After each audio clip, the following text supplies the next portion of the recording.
Guys, good morning! Happy Sunday! Day off ko po ngayon. Pero bago muna ako lalabas, so syempre, kailangan ko muna i-secure ang aking alaga dahil ako ay nag-aalaga ng matanda. So bago ako aalis, kailangan nakaprepare na lahat.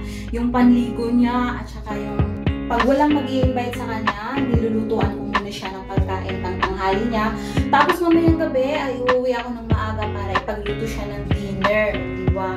So ngayon, dahil lalayas ang inday niya, bago muna ako lalayas, dahil naubusan na siya ng banana at saka yung bread niya, so ibili ko muna siya sa labas bago ako aalis. So, ganito lang naman kasi, hindi na kailangan mag-ayos-ayos pa. So, yun lang kasi.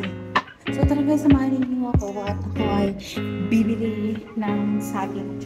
Samahan niyo ako at dito na ako sa A1 Bakery dahil dito tayo bibili ng bread ni Lola. Bawal dito yung camera, so kailangan natin i-swipe natin yung camera natin para makakuha tayo. So, nandito na ako at syempre kukunin ko na yung bread na kinakain ni Lola, yung $14. At ito yon. Ay, isa na lang natira. Buti na lang may natira pang isa. So, tayo tara, bayaran natin sa counter. Ayun guys, so dahil wala tayong octopus card, so yung babayaran natin is $15. So, ipapasok na natin ito. So, kakainin. Yan, kinain. I need the receipt ang masaya. Yung sukli natin. Bird. Kukunin na natin. Ayan. I need the receipt. Wala yung resibo. Okay, I need the receipt. So, antayin ko muna kasi busy pa yung cashier. At antayin ko yung receipt kasi kailangan ko talaga ng resibo. Kasi pag isulat ko siya sa market book, Pangyaw, receipt please. Bye. Receipt. Thank you. Guys, ang sarap ng bread. Oh. Thank you. Tara na, ito yung mga bread nila. Sobrang dami, ang sasarap, diba? Ganito yung bread dito sa Hong Kong. Grabe, ang sasarap, ang lalaki. Wow!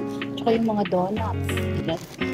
Sarap. So tara, yun lang. Tara, samahan niyo ako at ngayon naman ako ay bibili na banana ni Lola. Then after that, gugora na ang inday. Tingnan nyo guys, oh, marami tayo nakikita mga Pilipina. Ayan. Day off sila. Ayan, yung mga kababayan natin. Ayan, oh.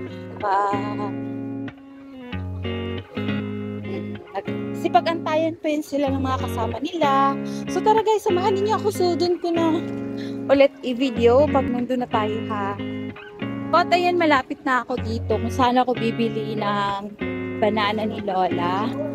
So dito, ayan. Pipiliin ko is yung 3 piraso lang. Ayan, $7. Kasi usually talaga yan laging binibili ko. Para kay Lola kasi sobrang tagal talaga ni Lola mauubos yan kasi napaka ni Lola sa pagkain niya. So tara, bayaran natin. Tara, bayaran natin. Hindi pa ka nakapilit. Sabi, bayaran natin. At ang pangit ng saging nila, super pangit. Hindi ko alam kung alin dito yung bibilin ko. Dahil napakapangit talaga ng saging. Siguro ito na lang. Bye! So, yan.